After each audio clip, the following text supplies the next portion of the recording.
Ron Rivera has been under fire recently, and he's been under fire because he continues to be honest.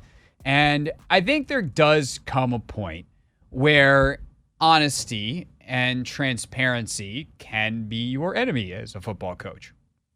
And I don't know, I have a lot of thoughts here, a lot of thoughts that are, I would say, tangential, some of which are contradictory, and I'm going to admit all of that up front. I have always thought distractions, quote unquote, are overrated. At the end of the day, dudes go to work. They don't really pay that much attention to what's going on outside the building. They play football. While they're playing, they're not thinking about that thing that got said until maybe in between plays or whatever. And could that theoretically take away their focus? I guess. But for the most part, it has no effect on the outcome. But there's also the undeniable truth of kind of, I don't want to say vibes, but we all know that pressure is real and it can affect how you prepare, and how you prepare affects the outcome of the game, and stress levels affect performance. And you can get into like some real neurological, psychological stuff here, but it does, they do matter. They don't not matter at all. But I do think sometimes they are overrated. And also, especially what is seen as a distraction is overrated. I think if a coach answers a question and a player has to answer questions about it, it's a mild annoyance that typically doesn't actually get in the way of doing anything.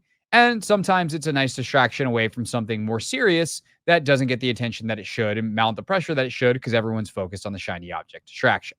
So recently, in a time where there are no games, in a time when there's nothing but preparation, Ron has made two different sets of comments that have kind of set the world, the football world, on fire for some amount of a news cycle. It started with the comments about Eric Bieniemy and how players were coming to him being like, yo, EB's kind of killing us. What's up? And he's like, go talk to EB and figure it out. And I said at the time, and still agree, that I didn't have a problem with those comments, except for when Bieniemy compared, or Rivera compared Bieniemy to himself and Jack Del Rio. I thought that was a little weird and stupid and should not have happened. But is what it is. Ultimately, you move on, and things have died down, and I don't think they've had any problems with that kind of stuff since. Then this week, or actually, I don't even know if this was this week. The quotes emerged this week from an article at MMQB with Albert Breer that discuss Sam Howell and, I wish I would have known sooner. And again, like, I appreciate the honesty. I think it's really kind of an obvious duh statement with hindsight. Of course you wish you did. But as he said when asked to expand on it, hindsight is what it is. We were in the middle of a playoff race. We didn't have a chance to really find out without major consequences. And we didn't know at the time that we would have been on the right side of it. So what are you going to do? But when these things keep happening, I do think people around the league look and go, you could just not say these things. You could not cause the distraction. You could not invite the scrutiny. You could be a little more political in your choices of what to answer and with how much transparency. And I do think there's a threshold where that becomes correct.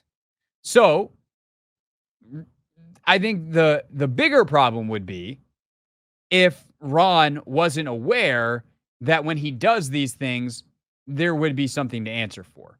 He has been around long enough to know that if I say certain things about certain players, or if I say certain things, there's going to be a response and a news cycle around it. And maybe even if I'm being honest and I think I'm right here, the juice isn't worth the squeeze. And on that piece of criticism, that is where I have questions. We start with Rivera himself perhaps admitting that he's not fully aware of the impact all of his comments will make. Chick Hernandez, now doing a weekly sit down with Rivera, asked him about the EB comments and the reaction to them. You surprised by the backlash you got when you talked about him? I was, because again, I didn't get it because, I really believe I'm one of Eric's biggest advocates. I believe in the things that he does. He and I talk about them, and sometimes I do have questions, but his answers make sense. The thing that really caught my attention with him more than anything else was how he paid attention to details. He reminded me so much of Coach Reed. And then the other thing I really appreciated was what he said on his first press conference. That was, we need to learn to be comfortable when we're uncomfortable. And when he said that, that really got me thinking about a lot of things. And one of the things is that maybe I had gotten comfortable as a head coach. Well, there's certainly more to unpack in that statement. And I will give Ron credit. Like, the easy thing to do would have just the path of least resistance would have been not to bring back Scott Turner, because that would have been met with a lot of resistance, but to hire a Pat Shurmur, right? A proven commodity in the role, even if what he's proven is a mixed bag of results, some very, very good seasons as an OC, but a former head coach, someone that he had familiarity with. And instead he went with Bieniemy, who he knew through Andy Reid, but didn't, have a personal relationship with, which is something that Ron always really seems to value.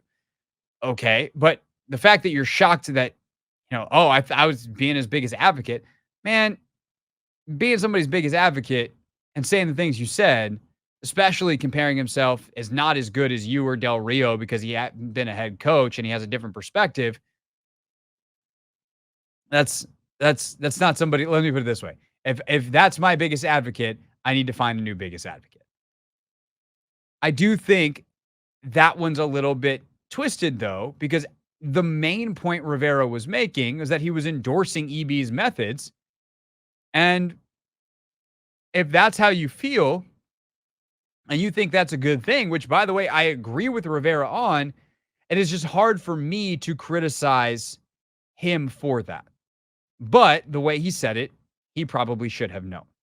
Which gets us to criticism like that from Pat McAfee, who on his show yesterday had some thinking out loud, as he does, as we all do, those of us in this opinion, sports radio, sports talk show, television, digital, whatever streaming medium, some thoughts about whether Rivera's really actually locked into the high-level head coaching plane that he claims to exist on.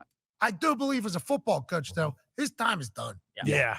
The more things that he says with his outside voice that should be just inside voice things makes me realize that maybe he has lost the certain thing that head coaches need to have.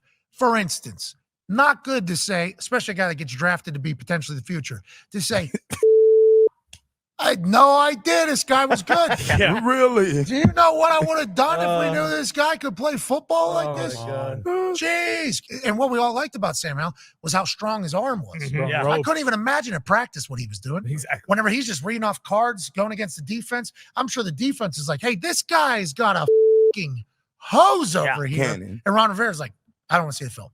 I don't want to see the film. This follows him talking about Eric Bieniemy in a way where he's like, Eric, not a head coach, kind of a doofus.